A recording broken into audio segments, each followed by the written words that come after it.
Side 4. Chapter 10. The Evidence of the Italian. "And now," said Poirot with a twinkle in his eye, "we will delight the heart of Monsieur Bouc and see the Italian." Antonio Foscarelli came into the dining car with a swift, cat-like tread. His face beamed. It was a typical Italian face, sunny-looking and swarthy.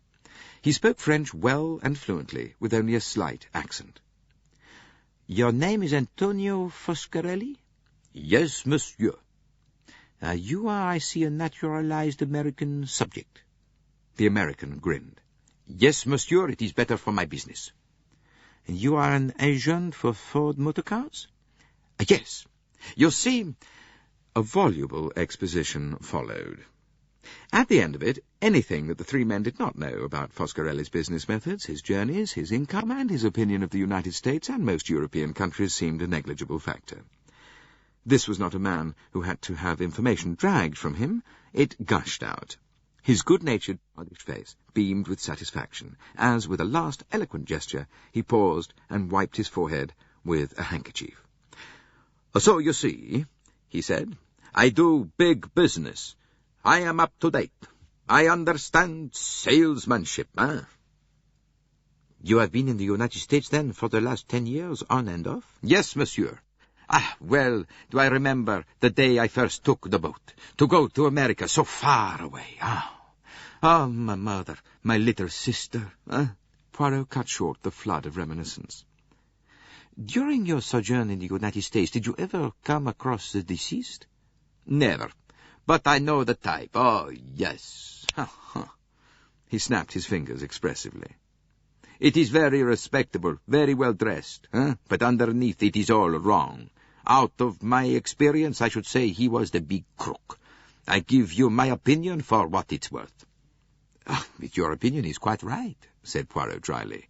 "Ratchet was Cassetti, the kidnapper?" "What did I tell you? I have learned to be very acute, to read the face.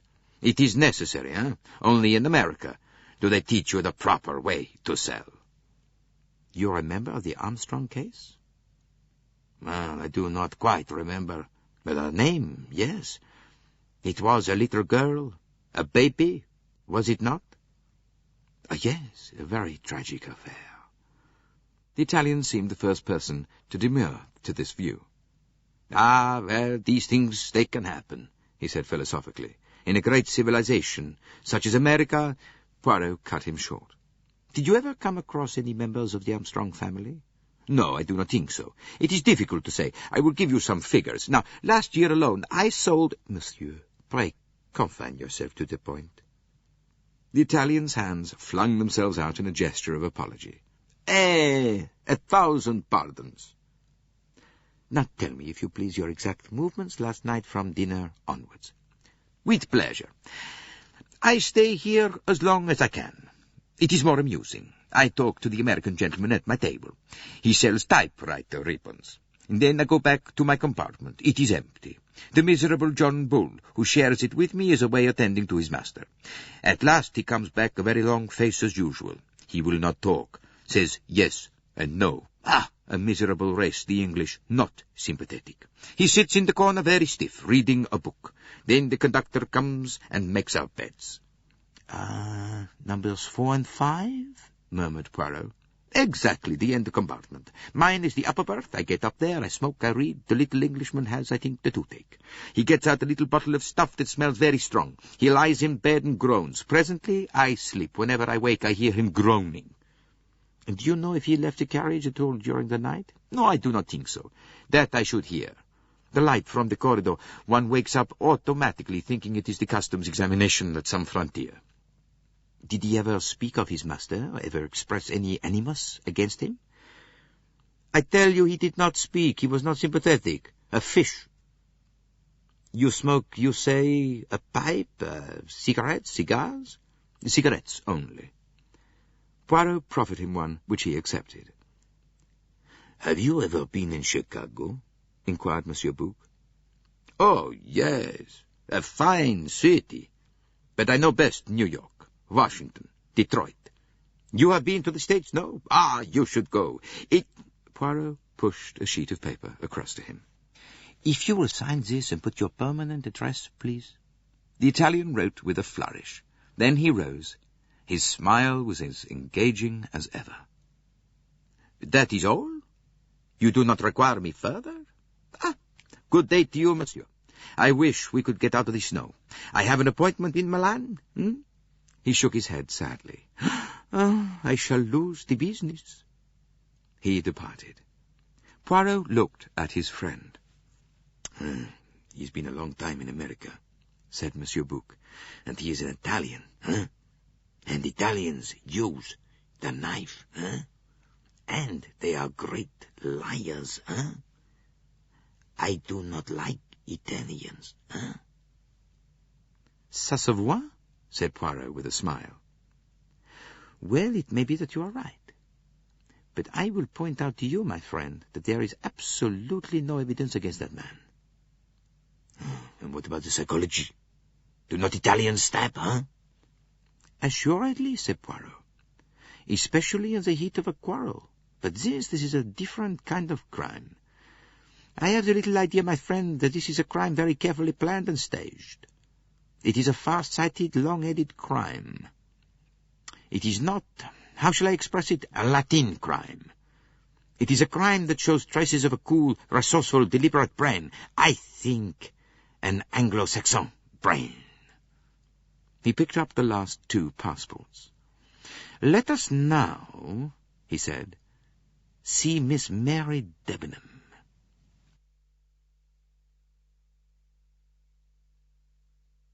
Chapter 11. The Evidence of Miss Debenham. When Mary Debenham entered the dining car, she confirmed Poirot's previous estimate of her. Very neatly dressed in a little black suit with a French grey shirt, the smooth waves of her dark head were neat and unruffled. Her manner was as calm and unruffled as her hair. She sat down opposite Poirot and Monsieur Bouc and looked at them inquiringly. Your name is Mary Hermione Debenham, and you are 26 years of age, began Poirot. Yes. English? Yes. Will you be so kind, mademoiselle, as to write down your permanent address on this piece of paper? She complied. Her writing was clear and legible. And now, mademoiselle, what have you to tell us of the affair last night? I'm afraid I have nothing to tell you. I went to bed and slept. Does it distress you very much, mademoiselle, that a crime has been committed on this train? The question was clearly unexpected. Her grey eyes widened a little. I don't quite understand you. Well, it was a perfectly simple question that I asked you, mademoiselle. I will repeat it. Are you very much distressed that a crime should have been committed on this train? I've not really thought about it from that point of view. No, I cannot say that I'm at all distressed. Oh, a crime, it is all in the day's work to you, eh? It's naturally an unpleasant thing to have happened, said Mary Debenham quietly. Oh, you are very Anglo-Saxon, mademoiselle. Vous n'éprouvez pas d'émotion? She smiled a little. I am afraid I cannot have hysterics to prove my sensibility. After all, people die every day. Oh, they die, yes, but murder is a little more rare. Oh, certainly. You are not acquainted with the dead man? No, I saw him for the first time when lunching here yesterday. And how did he strike you? I hardly noticed him. He did not impress you as an evil personality? She shrugged her shoulders slightly. Really, I cannot say I thought about it. Poirot looked at her keenly. You are, I think, a little bit contemptuous of the way I prosecute my inquiries, he said with a twinkle. Not so, you think, would an English inquiry be conducted. There, everything would be cut and dried. It would be all kept to the facts, A well-ordered business. But I, mademoiselle, have my little originalities, I look first at my witness, I sum up his or her character, and I frame my questions accordingly. Just a little minute ago, I am asking questions of a gentleman who wants to tell me all his ideas on every subject. Well, him I keep strictly to the point. I want him to answer yes or no, this or that. And then you come. I see at once that you will be orderly and methodical. You will confine yourself to the matter in hand. Your answers will be brief and to the point. And because, mademoiselle, human nature is perverse, I ask of you quite different questions. I ask what you feel, what you thought. It does not please you, this method. If you will forgive my saying so, it seems somewhat of a waste of time. Whether or not I liked Mr. Ratchett's face does not seem likely to be helpful in finding out who killed him. Do you know who the man Ratchett really was, mademoiselle? She nodded. Mrs. Hubbard has been telling everyone. And what do you think of the Armstrong affair? It's quite abominable, said the girl crisply. Poirot looked at her thoughtfully. You are travelling from Baghdad, I believe, Miss Debenham? Yes. To London? Yes. And what have you been doing in Baghdad? I've been acting as governess to 2 children. Are you returning to your post after your holiday? I'm not sure. Why is that? Baghdad is rather out of things. I think I should prefer a post in London if I can hear of a suitable one. I see. Oh, well, I thought perhaps you might be going to be married. Miss Debenham did not reply. She raised her eyes and looked Poirot full in the face. The glance said plainly, You are impertinent. What is your opinion of the lady who shares your compartment, Miss Olsen? Well, she seems a pleasant, simple creature. In what colour is her dressing gown? Mary Debenham stared. A kind of brownish colour. Natural wool. I may mention without indiscretion, I hope, that I noticed the colour of your dressing gown on the way from Aleppo to Stamboul. A pale mauve, I believe. Yes, that's right. And have you any other dressing gown, mademoiselle? A scarlet dressing gown, for example? No, that is not mine. Poirot leant forward. He was like a cat pouncing on a mouse. Whose, then? The girl drew back a little, startled. I don't know. What do you mean? You do not say, no, I have no such thing. You say, that is not mine, meaning that such a thing does belong to someone else. She nodded. Someone else on this train? Yes. Whose is it? Well, I told you just now, I don't know. I woke up this morning about 5 o'clock with the feeling that the train had been standing still for a long time. I opened the door and looked out into the corridor, thinking we might be at a station. I saw someone in a scarlet kimono some way down the corridor. And you don't know who it was, eh? Was she fair, or dark, or grey-haired? Well, I can't say. She had on a shingle cap, and I only saw the back of her head. And in build, tallish and slim, I should judge, but it's difficult to say. The kimono was embroidered with dragons. Yes, that is right. Dragons. He was silent a minute. He murmured to himself, I cannot understand. None of this makes sense. Then, looking up, he said, I need not keep you further, mademoiselle. Oh. She seemed rather taken aback, but rose promptly. In the doorway, however, she hesitated a minute, and then came back. The Swedish lady, Miss Olsen, is it? Seems rather worried. She says you told her she was the last person to see this man alive. She thinks, I believe, that you suspect her on that account. Can't I tell her that she has made a mistake? Really, you know, she is the kind of creature who wouldn't hurt a fly. She smiled a little as she spoke. What time was it that she went to fetch the aspirin from Mrs. Hubbard? Just after 10:30. She was away how long? About 5 minutes. Did she leave the compartment again during the night? No. Poirot turned to the doctor. Could Ratchett have been killed as early as that? The doctor shook his head. Then I think you can reassure your friend, mademoiselle. Thank you. She smiled suddenly at him, a smile that invited sympathy. She's like a sheep, you know. She gets anxious and bleats. She turned and went out.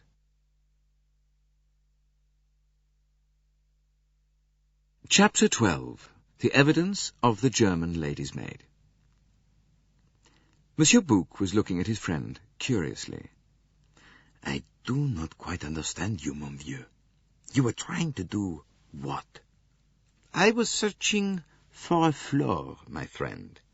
A flaw? Yes. in the armor of a young lady's self-possession. I wish to shake her sang-froid. Did I succeed? I do not know. But I know this. She did not expect me to tackle the matter as I did. You suspect her, said Monsieur Bouc slowly. But why? She seems a very charming young lady, the last person in the world to be mixed up in a crime of this kind. I agree, said Constantine. She is cold. She has not emotions. She would not stab a man. She would sue him in the law courts. Poirot sighed. You must, both of you, get rid of your obsession that this is an unpremeditated and sudden crime. As for the reason why I suspect Miss Debenham, there are two. One is because something that I overheard, and that you do not as yet know. He retailed to them the curious interchange of phrases he had overheard on the journey from Aleppo. That is curious, certainly, said Monsieur Bouc when he had finished. It needs explaining, and if it means what you suspect it means, then they are both of them in it together, she and the stiff Englishman. Poirot nodded. And that is just what is not borne out by the facts, he said. See you, if they were both in this together, what should we expect to find? That each of them would provide an alibi for the other, is that not so? But no, that does not happen. Miss Debenham's alibi is provided by a Swedish woman whom she has never seen before. And Colonel Arbuthnot's alibi is vouched for by McQueen, the dead man's secretary. No, that solution of the puzzle is too easy. But you said there was another reason for your suspicions of her, Monsieur Bouc reminded him. Poirot smiled. But that is only psychological. I ask myself, is it possible for Miss Debenham to have planned this crime? Behind this business, I am convinced that there is a cool, intelligent, resourceful brain. Miss Debenham answers to that description. Monsieur Bouc shook his head. No, I think you are wrong, my friend. I do not see that young English girl as a criminal. Ah, well, said Poirot, picking up the last passport. To the final name on our list. Hildegard Schmidt, lady's maid. Summoned by the attendant, Hildegard Schmidt came into the restaurant car and stood waiting respectfully. Poirot motioned her to sit down. She did so, folding her hands and waiting placidly till he questioned her. She seemed a placid creature altogether, eminently respectable, perhaps not over-intelligent. Poirot's methods with Hildegard Schmidt were a complete contrast to his handling of Mary Debenham. He was at his kindest and most genial, setting the woman at her ease. Then, having got her to write down her name and address, he slid gently into his questions. The interview took place in German. We want to know as much as possible about what happened last night, he said. We know that you cannot give us much information bearing on the crime itself, but you may have seen or heard something that, while conveying nothing to you, may be valuable to us. You understand? She did not seem to. Her broad, kindly face remained set in its expression of placid stupidity as she answered, I do not know anything, monsieur. Well, for instance, you know that your mistress sent for you last night? That, yes. Do you remember the time? I do not, monsieur. I was asleep. You see, when the attendant came and told me. Oh, yes, yes. Was it usual for you to be sent for in this way? It was not unusual, monsieur. The gracious lady often required attention at night. She did not sleep well. Eh bien, then, you received a summons and you got up. Did you put on a dressing gown? No, monsieur, I put on a few clothes. I would not like to go into Her Excellency in my dressing gown. And yet it is a very nice dressing gown. Scarlet, is it not? She stared at him. It is a dark blue flannel dressing gown, monsieur. Ah, continue. A little pleasantry on my part, that is all. So, you went along to Madame la Princesse. And what did you do when you got there? I gave her massage, monsieur, and then I read aloud. I do not read aloud very well, but Her Excellency says that is all the better. So it sends her better to sleep. When she became sleepy, monsieur, she told me to go. So I closed the book, and I returned to my own compartment. Do you know what time that was? No, monsieur. Well, how long had you been with Madame la Princesse? About half an hour, monsieur. Good. Continue. First, I fetched Her Excellency an extra rug from my compartment. It was very cold in spite of the heating. I arranged the rug over her, and she wished me good night. I poured her out some mineral water. Then I turned out the light and left her. And then? But there is nothing more, monsieur. I returned to my carriage and went to sleep. And you met no one in the corridor? No, monsieur. You did not, for instance, see a lady in a scarlet kimono with dragons on it? Her mild eyes bulged at him. No, indeed, monsieur. There was nobody about except the attendant. Everyone was asleep. But did you see the conductor? Yes, monsieur. And what was he doing? He came out of one of the compartments, monsieur. What? Monsieur Bouc leaned forward. Which one? Hildegard Schmidt looked frightened again, and Poirot cast a reproachful glance at his friend. Naturally, he said. The conductor often has to answer bells at night. Do you remember which compartment it was? It was about the middle of the coach, monsieur. 2 or 3 doors from Madame la Princesse. Ah, tell us, if you please, exactly where this was and what happened. Well, he nearly ran into me, monsieur. It was when I was returning from my compartment to that of the Princess with a rug. And he came out of the compartment and almost collided with you? In which direction was he going? Towards me, monsieur. He apologized and passed on down the corridor towards the dining car. A bell began ringing, but I do not think he answered it. She paused and then said, I do not understand. How is it? Poirot spoke reassuringly. No, it is just a question of times, he said. All a matter of routine. This poor conductor, he seems to have had a busy night, eh? First waking you and then answering bells, eh? It was not the same conductor who woke me, monsieur. It was another one. Ah, another one? Had you seen him before? No, monsieur. Ah, do you think you would recognize him if you saw him? I think so, monsieur. Poirot murmured something in Monsieur Bouc's ear. The latter got up and went to the door to give an order. Poirot was continuing his questions in an easy, friendly manner. Have you ever been to America, Frau Schmidt? Never, monsieur. It must be a fine country. You have heard, perhaps, of who this man who was killed really was, huh? That he was responsible for the death of a little child? Yes, I have heard, monsieur. It was abominable, wicked. The good God should not allow such things. We are not so wicked as that in Germany. Tears had come into the woman's eyes. Her strong, motherly soul was moved. It was an abominable crime, said Poirot gravely. He drew a scrap of cambric from his pocket and handed it to her. Is this your handkerchief, Frau Schmidt? There was a moment's silence as the woman examined it. She looked up after a minute. The colour had mounted a little in her face. Ah, no, indeed, it is not mine, monsieur. Ah, well, it has the initial H, you see. That is why I thought it was yours. Ah, monsieur, it is a lady's handkerchief, that. A very expensive handkerchief embroidered by hand. It comes from Paris, I should say. It is not yours, and you do not know whose it is? I? Oh, no, monsieur. Of the three listening, only Poirot caught the nuance of hesitation in the reply. Monsieur Bouc whispered in his ear. Poirot nodded and said to the woman, The 3 sleeping car attendants are coming in. Will you be so kind as to tell me which is the one you met last night as you were going with the rug to the Princess?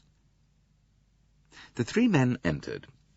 Pierre Michel, the big blonde conductor of the Athens-Paris coach, and the stout, burly conductor of the Bucharest one. Hildegard Schmidt looked at them and immediately shook her head. No, monsieur. she said. "None of these is the man I saw last night." "Ah, but these are the only conductors on the train. You must be mistaken." "No, I am quite sure, monsieur. These are all tall, big men. The one I saw was small and dark. He had a little moustache. His voice, when he said pardon, was weak like a woman's. Indeed, I remember him very well, monsieur." Chapter 13. Summary of the passenger's evidence. "A small, dark man with a womanish voice," said Monsieur Bouc. The 3 conductors and Hildegard Schmidt had been dismissed. Monsieur Bouc made a despairing gesture. "But I understand nothing. But nothing of all this. The enemy that this Ratchet spoke of, he was then on the train after all, but where is he now? How can he have vanished into thin air, eh? My head, it whirls. Say something then, my friend, I implore you. Show me how the impossible can be possible." "Ha, it is a good phrase, that," said Poirot. "The impossible cannot have happened. Therefore the impossible must be possible, in spite of appearances. Explain to me then quickly what actually happened on the train last night." "Oh, I am not a magician, mon cher. I am, like you, a very puzzled man. This affair advances in a very strange manner." "It does not advance at all. It stays where it was." Poirot shook his head. No, that is not true. No, we are more advanced. We know certain things. We have heard the evidence of the passengers." "And what has that told us? Nothing at all." "No, I would not say that, my friend." "I exaggerate, perhaps. The American hard man and the German maid, yes, they have added something to our knowledge. That is to say, they have made the whole business more unintelligible than it was." No, said Poirot soothingly. Monsieur Bouc turned upon him. "Oh, speak then. Let us hear the wisdom of Hercule Poirot." "Did I not tell you that I was, like you, a very puzzled man? But at least we can face our problem, huh? We can arrange such facts as we have with order and method." "Pray continue, monsieur," said Dr. Constantine. Poirot cleared his throat and straightened a piece of blotting paper. "Let us review the case as it stands at this moment. First, there are certain indisputable facts. This man, Ratchet or Cassetti, was stabbed in 12 places and died last night. That is fact 1. "Oh, yes, I grant it to you. I grant it, mon vieux," said Monsieur Bouc with a gesture of irony. But Hercule Poirot was not at all put out. He continued calmly. "I will pass over for the moment certain rather peculiar appearances which Dr. Constantine and I have already discussed together. Now I will come to them presently. The next fact of importance to my mind is the time of the crime." "Well, that again is one of the few things we do know," said Monsieur Bouc. "The crime was committed at 1:15 this morning. Everything goes to show that that was so." But not everything. You exaggerate. There is certainly a fair amount of evidence to support that view." "Well, I'm glad you admit that at least." Poirot went on calmly, unperturbed by the interruption. "We have before us 3 possibilities. 1, that the crime was committed, as you say, at 1:15. This is supported by the evidence of the German woman, Hildegard Schmidt. It agrees with the evidence of Dr. Constantine. Possibility 2, the crime was committed later, and the evidence of the watch was deliberately faked. And possibility 3, the crime was committed earlier, and the evidence faked for the same reason as above. Now, if we accept possibility 1 as the most likely to have occurred, and the one supported by most evidence, we must also accept certain facts arising from it. So, to begin with, if the crime was committed at 1:15, the murderer cannot have left the train, and the question arises, where is he and who is he? Now, to begin with, let us examine the evidence carefully. We first hear of the existence of this man, the small, dark man with a womanish voice, from the man Hardman. He says that Ratchet told him of this person and employed him to watch out for the man, but there is no evidence to support this. We have only Hardman's word for it. Let us next examine the question, is Hardman the person he pretends to be, an operative of a New York detective agency? Now, what to my mind is so interesting in this case is that we have none of the facilities afforded to the police. We cannot investigate the bona fides of any of these people. We have to rely solely on deduction. And that, to me, makes the matter very much more interesting. No, this is no routine work. It is a matter of the intellect. I ask myself, can we accept Hartmann's account of himself? I make my decision, and I answer yes. I am of the opinion that we can accept Hartmann's account of himself. You rely on the intuition, what the Americans call the hunch, said Dr. Constantine. Oh, not at all. I regard the probabilities. Hartmann is traveling with a false passport. That will at once make him an object of suspicion. The first thing that the police will do when they arrive upon the scene is to detain Hartmann and cable as to whether his account of himself is true. In the case of many of the passengers, to establish their bona fides will be difficult. In most cases, it will probably not be attempted, especially since there seems nothing in the way of suspicion attaching to them. But in Hartmann's case, it is simple. Either he is the person he represents himself to be, or he is not.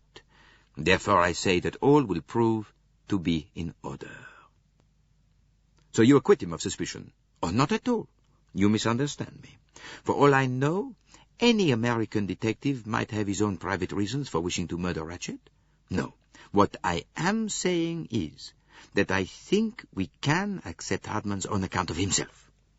Now, this story, then, that he tells of Ratchet seeking him out and employing him is not unlikely, and is most probably, though not of course certainly, true. If we are going to accept it as true, we must see if there is any confirmation of it. We must find it in rather an unlikely place, in the evidence of Hildegard Schmidt. Her description of the man she saw in wagonly uniform tallies exactly.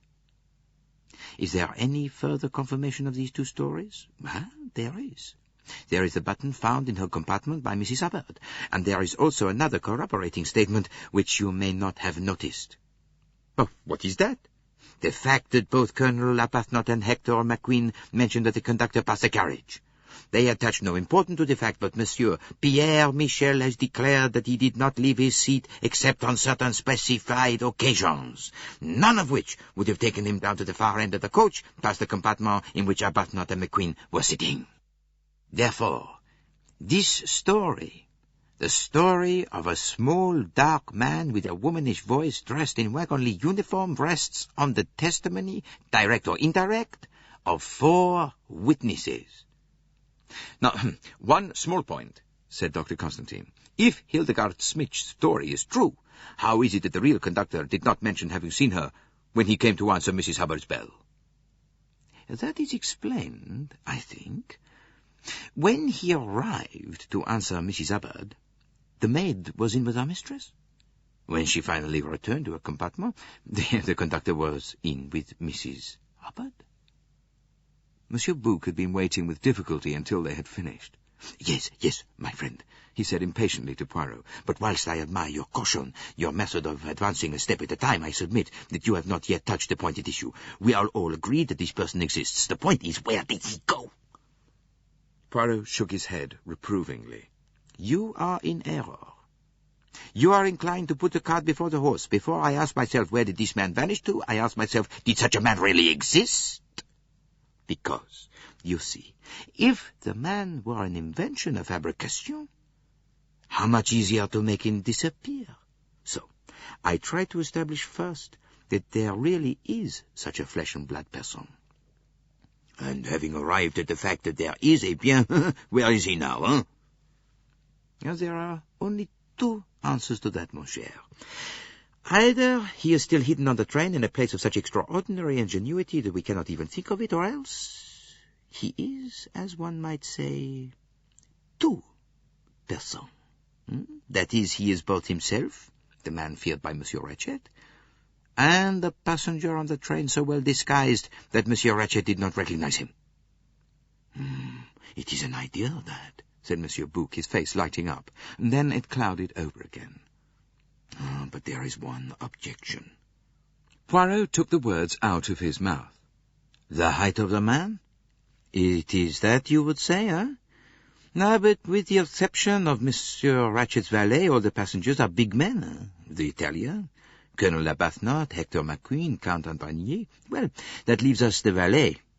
Not a very likely supposition. But there is another possibility. Remember the womanish voice? Now, that gives us a choice of alternatives. The man may be disguised as a woman, or, alternatively, he may actually be a woman. A tall woman dressed in man's clothes would look small. But surely Ratchett would have known. No. Perhaps he did know. Perhaps already this woman had attempted his life wearing men's clothes, the better to accomplish her purpose. Ratchett may have guessed that she would use the same trick again, so he tells our man to look for a man. But he mentions, however, a womanish voice. It is a possibility, said Monsieur Bouc. But listen, my friend, I think that I should now tell you of certain inconsistencies notified by Dr. Constantine. He retailed at length the conclusions that he and the doctor had arrived at together from the nature of the dead man's wounds. Mr. Bouc groaned and held his head again. I know, said Poirot sympathetically, I know exactly how you feel. The head spins, does it not? Oh, the whole thing is a fantasy, cried Monsieur Bouc. Exactly. It is absurd, improbable. It cannot be. So I myself have said. And yet, my friends, there it is. One cannot escape from the facts. It is madness. Is it not? It is so mad, my friend, that sometimes I am haunted by the sensation that really it must be very simple. But that is only one of my little ideas. 2 murderers, groaned Monsieur Bouc, and on the Orient Express. The thought almost made him weep. And now let us make the fantasy more fantastique, said Poirot cheerfully. Last night on the train there are 2 mysterious strangers. There is the wagon-lit attendant, answering to the description given us by Monsieur Admin, and seen by Hildegard Schmidt, Colonel Arbuthnot, and Monsieur McQueen. There is also a woman in a red kimono, a tall, slim woman seen by Pierre Michel, by Miss Debenham, by Monsieur McQueen, and by myself, and smelt, I may say, by Colonel Arbuthnot. Who was she? No one on the train admits to having a scarlet kimono. She, too, has vanished. Was she one and the same with the spurious wagon-lit attendant? Or was she some quite distinct personality? Where are they, these 2? And incidentally, where is the wagon-lit uniform and the scarlet kimono? Ah, that is something definite. Monsieur Bouc sprang up eagerly. We must search all the passengers' luggage. Yes, that will be something. Poirot rose also. I will make a prophecy, he said. You know where they are? Well, I have a little idea. Where, then? You will find the scarlet kimono in the baggage of one of the men, and you will find the uniform of the wagon-lit conductor in the baggage of Hildegard Schmidt. Hildegard Schmidt? You think that... Not what you are thinking. No. I will put it like this. If Hildegard Schmidt is guilty, the uniform might be found in her baggage. But if she is innocent, it certainly will be. But how? Began Monsieur Bouc and stopped. What is this noise that approaches? He cried. It resembles a locomotive in motion. The noise drew nearer. It consisted of shrill cries and protests in a woman's voice. The door at the end of the dining car flew open. Mrs. Hubbard burst in. "Oh, it's too horrible!" she cried. "It's just too horrible! In my sponge bag! My sponge bag! A great knife! All over blood!" And suddenly toppling forward, she fainted heavily on Monsieur Bouc's shoulder.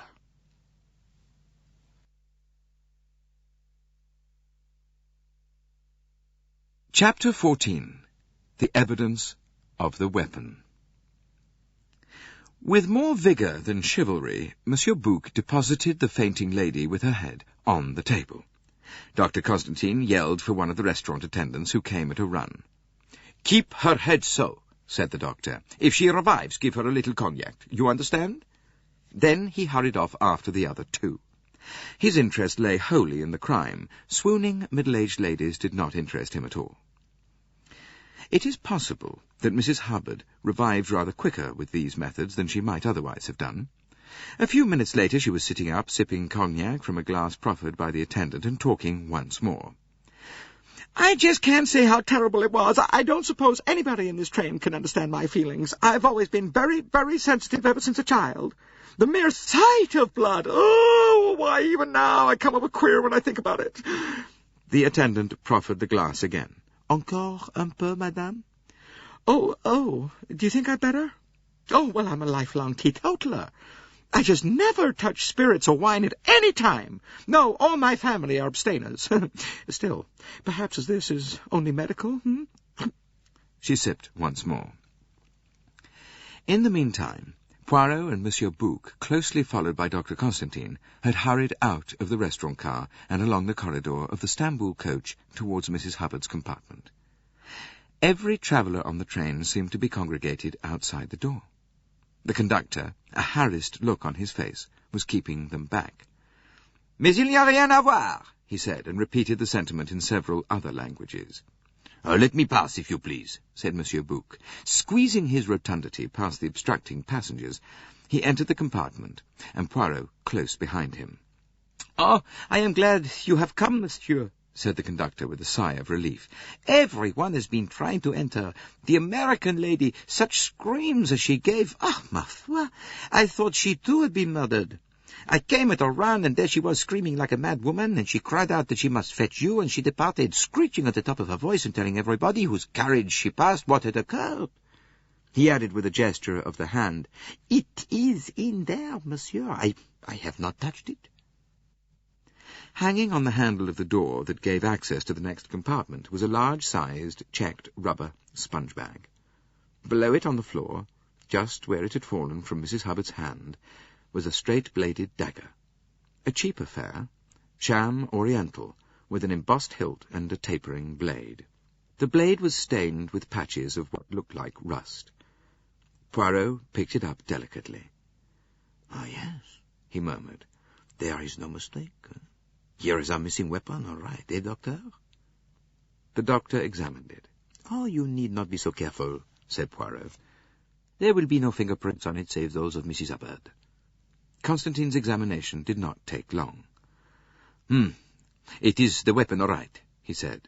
"It would account for any of the wounds." "Oh, I implore you, my friend, do not say that." The doctor looked astonished. "Already we are heavily overburdened by a coincidence. Two people decide to stab Monsieur Ratchet last night. It is too much of a good thing that each of them should select an identical weapon."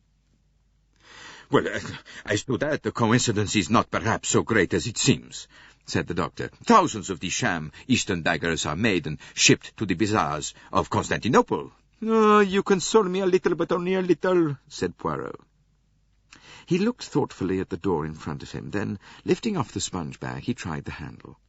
The door did not budge. About a foot above the handle was the door bolt.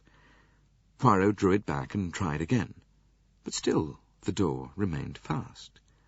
"No, we locked it from the other side, you remember?" said the doctor. "Ah, oui, that is true," said Poirot absently. He seemed to be thinking about something else. His brow was furrowed, as though in perplexity. "It agrees, does it not?" said Monsieur Bouc. "The man passes through this carriage. As he shuts the communicating door behind him, he feels the sponge bag. A thought comes to him, and he quickly slips the blood-stained knife inside. Then, all unwitting that he has awakened Mrs. Hubbard, he slips out through the door into the corridor." "As you say," murmured Poirot. "That is how it must have happened." But the puzzled look did not leave his face. "But what is it?" demanded Monsieur Bouc. "There is something, is there not, that does not satisfy you?" Poirot darted a quick look at him. "The same point does not strike you?" No, evidently not. Well, it is a small matter. The conductor looked into the carriage. The American lady is coming back. Dr. Constantine looked rather guilty. He had, he felt, treated Mrs. Hubbard rather cavalierly. But she had no reproaches for him. Her energies were concentrated on another matter. "I'm just going on to say one thing right out," she said, breathlessly, as she arrived in the doorway. "I'm not going on any longer in this compartment. Why, I wouldn't sleep in it tonight if you paid me $1 million. "Oh, but, madame—" "No, I know what you're going to say, and I'm telling you right now that I won't do any such thing. Why, I'd rather sit up all night in the corridor." She began to cry. "Oh, if my daughter could only know! If she could see me now, why—" Poirot interrupted firmly. "Now, you misunderstand, madame. Your demand is most reasonable. Your bagage shall be changed at once to another compartment." Mrs. Hubbard lowered her handkerchief. "Oh, is that so? Oh, I feel better right away. But surely it's all full up. Unless one of the gentlemen—" Monsieur Bouc spoke. "Your bagage, madame, shall be moved out of this coach altogether.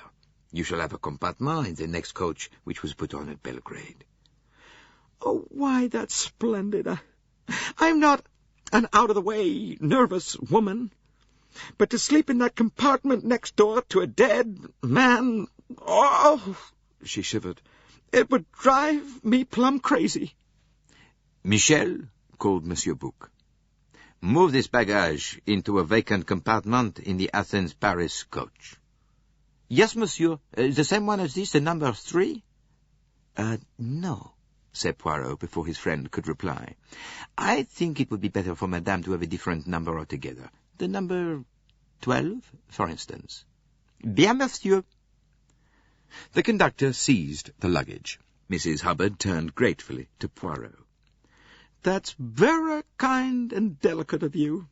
I appreciate it, I assure you." Do not mention it, madame. We will come with you and see you comfortably installed." Mrs. Hubbard was escorted by the 3 men to her new home. She looked round her happily. "This is fine." "It suits you, madame? It is, you see, exactly like the compartment you have left." "Well, yes, that's so. Well, only it faces the other way. But that doesn't matter, for these trains go first one way and then the other. I said to my daughter, 'I want a carriage facing the engine.' And she said, 'Why, Mama, that'll be no good to you, for if you go to sleep one way, when you wake up the train's going the other.'" Yeah, well, it was quite true, what she said. "Why, last evening we went into Belgrade one way and out the other." "Well, at any rate, madame, you are quite happy and contented now?" "Well, no, I wouldn't say that. Here we are, stuck in a snowdrift, and nobody doing anything about it, and my boat sailing the day after tomorrow." "Madame," said Monsieur Bouc, "we are all in the same case, every one of us." "Well, that's true," admitted Mrs. Hubbard. "But nobody else has a murderer walking right through their compartment in the middle of the night." "And what still puzzles me, madame," said Poirot, "is how the man got into your compartment, if the communicating door was bolted, as you say. Now, you are sure that it was bolted?" "Why, the Swedish lady tried it before my eyes." Well, let us just reconstruct that little scene.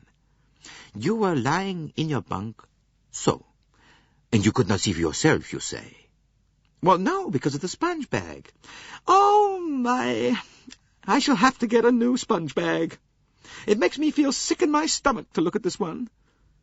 Poirot picked up the sponge bag and hung it on the handle of the communicating door into the next carriage. "Précisément. I see," he said. "The bolt is just underneath the handle. The sponge bag masks it.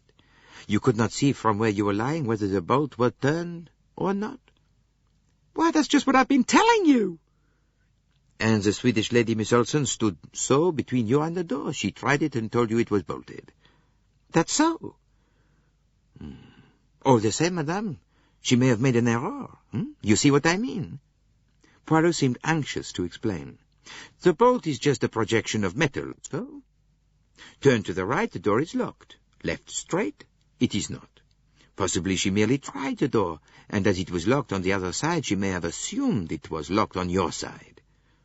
Well, I guess that would be rather stupid of her. Madame, the most kind, the most amiable are not always the cleverest. Yeah, but that's so, of course. By the way, madame, did you travel out to Smyrna this way? No, I sailed right to Stamboul. And a friend of my daughter's, Mr. Johnson, perfectly lovely man, I'd like to have you know him, met me and showed me all around Stamboul, which I found a very disappointing city, all tumbling down. And as for those masks and putting on those great shuffling things over your shoes, and, where was I? You were saying that Mr. Johnson met you. Oh, yes, that's so. And he saw me on board a French messagerie boat for Smyrna, and my daughter's husband was waiting right on the quay. What he'll say when he hears about all this. My daughter said this would be just the safest, easiest way imaginable. You just sit in your carriage, she said, and you get right to Paris, and there the American Express will meet you. And oh, dear, what am I to do about canceling my steamship passage? I ought to let them know. Well, I can't possibly make it now. This is just too terrible. Mrs. Hubbard showed signs of tears once more. Poirot, who had been fidgeting slightly, seized his opportunity. Now, you have had a shock, madame. The restaurant attendant shall be instructed to bring you along some tea and some biscuits. Well, I don't know that I'm so set on tea, said Mrs. Hubbard tearfully. That's more an English habit. Coffee, then, madame? You need some stimulant. Well, that cognac's made my head feel mighty funny. Yeah, I think I would like some coffee. Excellent. You must revive your forces. My, what a funny expression. But first, madame, a little matter of routine. You permit that I make a search of your baggage? Whatever for? Well, we are about to commence a search of all the passengers' luggage. I do not want to remind you of an unpleasant experience, but your sponge bag, remember? Mercy! Perhaps you'd better. I just couldn't bear to get any more surprises of that kind. The examination was quickly over. Mrs. Hubbard was travelling with the minimum of luggage, a hat-box, a cheap suitcase, and a well-burdened travelling bag.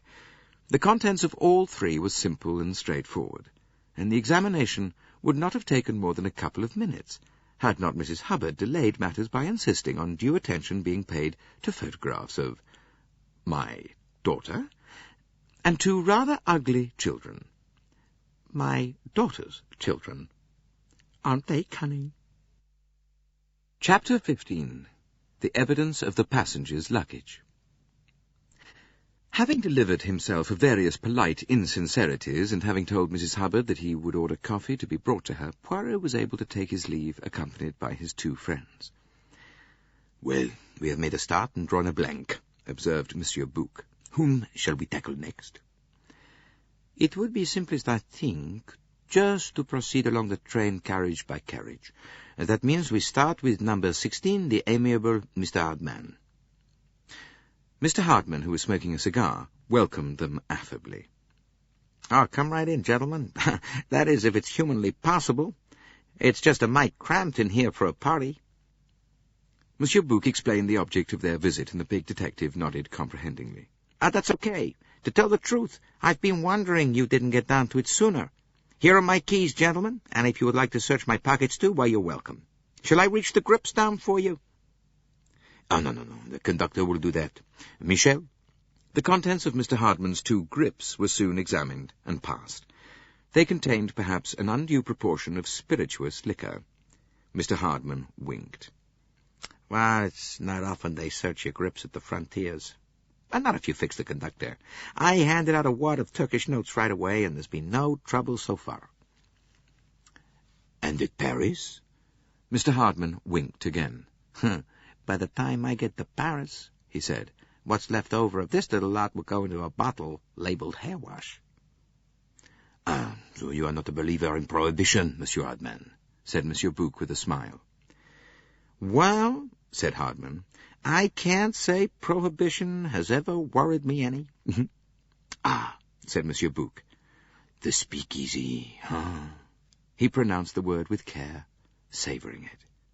Your American terms are so quaint, so expressive, he said. Me? I would much like to go to America, said Poirot. Yeah, well, you'd learn a few go-ahead methods over there, said Hardman. Europe wants waking up. She's half asleep. Well, yeah, it is true that America is the country of progress, agreed Poirot. There is much that I admire about Americans, only I am perhaps old-fashioned. But me, I find the American woman less charming than my own countrywoman, yeah? The French or Belgian girl, coquettish, charming. I think there is no one to touch her. Hardman turned away to peer out at the snow for a minute. "Oh, yeah, perhaps you're right, Monsieur Poirot," he said. "But I guess, every nation likes its own girls best." He blinked as though the snow hurt his eyes.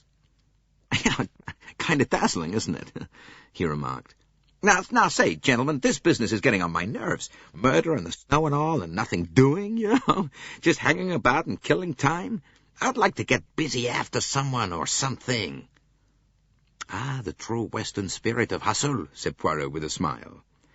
The conductor replaced the bags, and they moved on to the next compartment. The Colonel was sitting in a corner smoking a pipe and reading a magazine. Poirot explained their errand. The Colonel made no demur. He had 2 heavy leather suitcases. "The rest of my kit has gone by long sea," he explained. Like most army men, the Colonel was a neat packer. The examination of his baggage took only a few minutes. Poirot noted a packet of pipe cleaners. "Ah, you always use the same kind?" he asked. "Yeah, usually, if I can get 'em." "Ah," Poirot nodded. These pipe cleaners were identical with the one he had found on the floor of the dead man's compartment. Dr. Constantine remarked as much when they were out in the corridor again. "Tout de même," murmured Poirot. "I can hardly believe it. It is not dans son caractère. And when you have said that, you have said everything." The door of the next compartment was closed. It was that occupied by Princess Dragomirov. They knocked on the door, and the princess's deep voice called, "Entrez!" Monsieur Bouc was spokesman. He was very deferential and polite as he explained their errand. The princess listened to him in silence, her small toad-like face quite impassive. "If it is necessary, monsieur," she said quietly when he had finished, "that is all there is to it. My maid has the keys. She will attend to it with you." "Does your maid always carry your keys, madame?" asked Poirot. "Certainly, monsieur." "And if during the night at one of the frontiers the customs officials should require a piece of luggage to be opened?" The old lady shrugged her shoulders. "It is very unlikely, but in such a case this conductor would fetch her." "You trust her, then, implicitly, madame?" "I have told you so already," said the princess quietly. "I do not employ people whom I do not trust." "Ah, yes," said Poirot thoughtfully. "Trust is indeed something in these days, huh? It is perhaps better to have a homely woman whom one can trust than a mere chic maid, for example, some smart Parisienne." He saw the dark, intelligent eyes come slowly round and fasten themselves upon his face. "What exactly are you implying, Monsieur Poirot?" "Oh, nothing, madame. No, nothing. But yet you think, do you not, that I should have a smart French woman to attend to my toilette?" "Well, it would be perhaps more usual, madame." She shook her head. "Schmidt is devoted to me." Her voice dwelt lingeringly on the words. "Devotion, c'est impayable." The German woman had arrived with the keys. The princess spoke to her in her own language, telling her to open the valises and help the gentlemen in their search. She herself remained in the corridor looking out at the snow, and Poirot remained with her, leaving Monsieur Bouc to the task of searching the luggage. She regarded him with a grim smile. "Well, monsieur, do you not wish to see what my valises contain?" He shook his head. "Madame, it is a formality, that is all." "Are you so sure?" "In your case, yes." "And yet I knew and loved Sonia Armstrong. What do you think, then? that I would not soil my hands with killing such canaille as that man Cassetti? Well, perhaps you are right.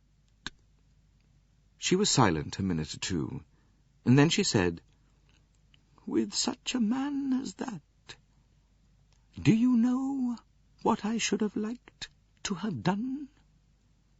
I should have liked to call to my servants, flog this man to death, and fling him out on the rubbish heap.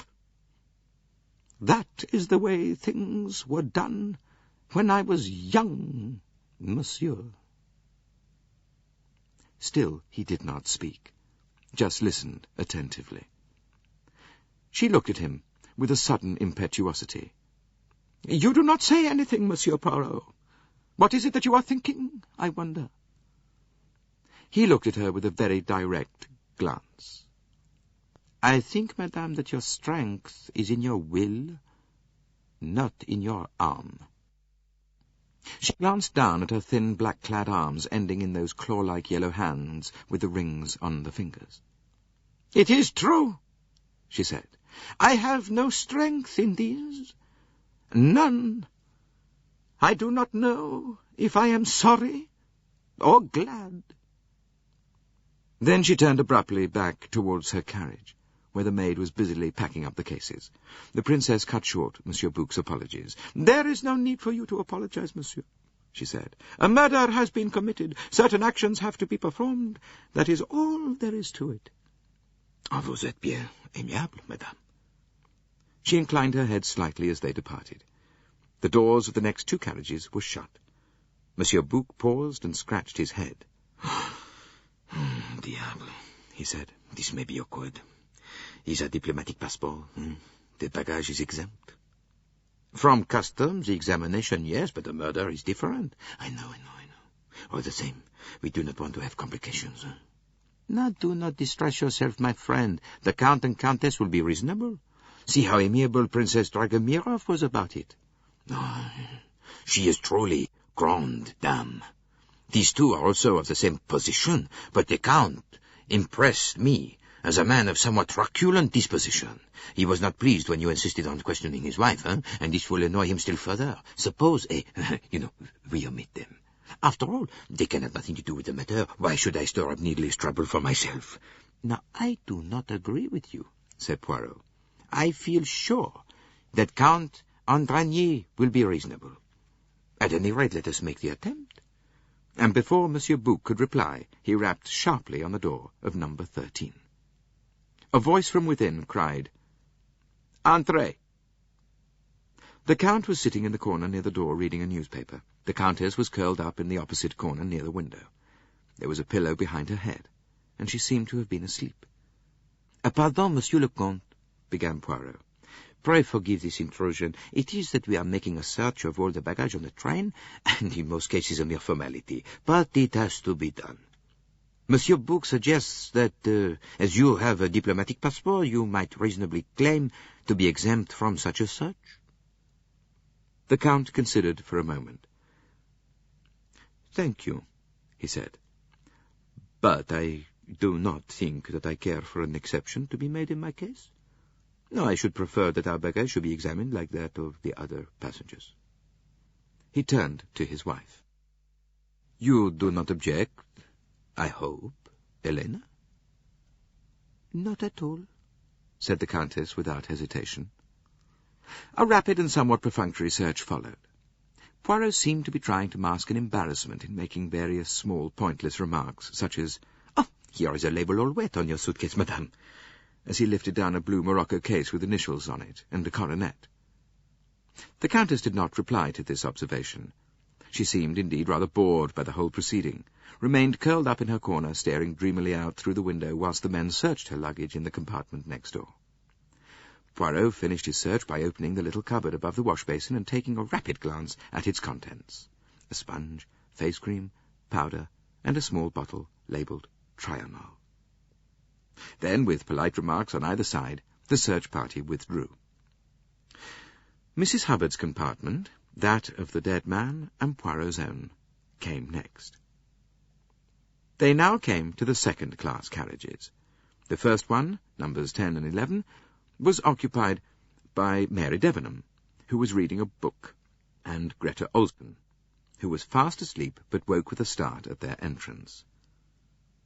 Poirot repeated his formula. The Swedish lady seemed agitated, Mary Debenham calmly indifferent. Poirot addressed himself to the Swedish lady. "If you permit, mademoiselle, we will examine your baggage first, and then perhaps you would be so good as to see how the American lady is getting on. We have moved her into one of the carriages in the next coach, but she is still very upset as a result of her discovery. I have ordered coffee to be sent to her, but I think she is of those to whom someone to talk to is a necessity of the first water." The good lady was instantly sympathetic. She would go immediately. It must have been indeed a terrible shock to the nerves, and already the poor lady was upset by the journey, and leaving her daughter, and, yes, certainly she would go at once. Her case was not locked, and she would take with her some sal ammoniac. She bustled off. Her possessions were soon examined. They were meagre in the extreme. She had evidently not yet noticed the missing wires from the hat-box. Miss Debenham had put her book down. She was watching Poirot. When he asked her, she handed over her keys. Then, as he lifted down a case and opened it, she said, "Why did you send her away, Monsieur Poirot?" "I, mademoiselle, why to minister to the American lady?" An excellent pretext, but a pretext all the same." "I don't understand you, mademoiselle." "No, I think you understand me very well." She smiled. "You wanted to get me alone. Wasn't that it?" "Oh, you are putting words into my mouth, mademoiselle." "And ideas into your head?" "No, I don't think so. The ideas are already there. That is right, isn't it?" "Mademoiselle, we have a proverb." Qui s'excuse, s'accuse. Is that what you were going to say? You must give me the credit for a certain amount of observation and common sense. For some reason or other, you've got it into your head that I know something about this sordid business, this murder of a man I never saw before. Oh, you are imagining things, mademoiselle. No, I'm not imagining things at all. But it seems to me that a lot of time is wasted by not speaking the truth, by beating about the bush instead of coming straight out with things. And you do not like the waste of time. No, you like to come straight to the point. You like the direct method. Eh bien, I will give it to you, the direct method. I will ask you the meaning of certain words that I overheard on the journey from Syria. I had got out of the train to do what the English call stretch the legs at the station of Konya. Your voice and the Colonel's, mademoiselle, they came to me out of the night. You said to him, not now, when it's all over, when it's behind us. Now, what did you mean by those words, mademoiselle? She said very quietly, "Do you think I meant murder?" End of side 4.